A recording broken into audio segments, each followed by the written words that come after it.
nandito tayo sa Terminal 1 ng NAIA para sa airport departure ni Miss Universe Philippines 2025, Maria Tisa Manalo. Masyadong maaga, it's 5:30 in the morning pa lang.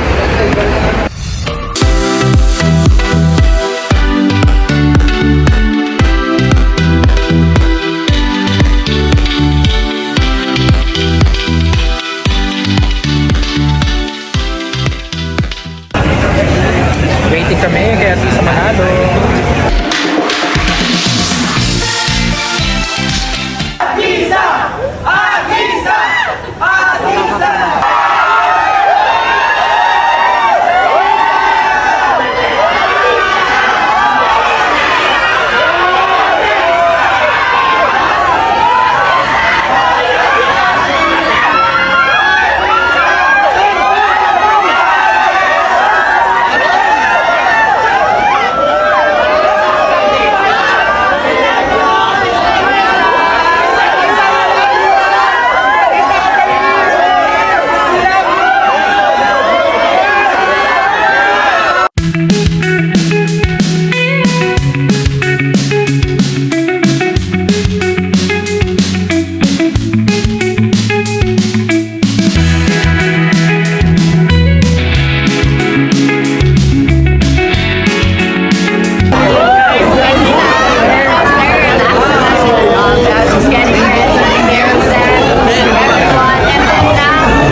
Few moments later.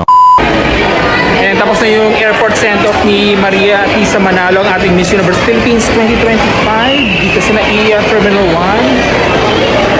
Ayan na. Sige na, yun lang. Bye-bye.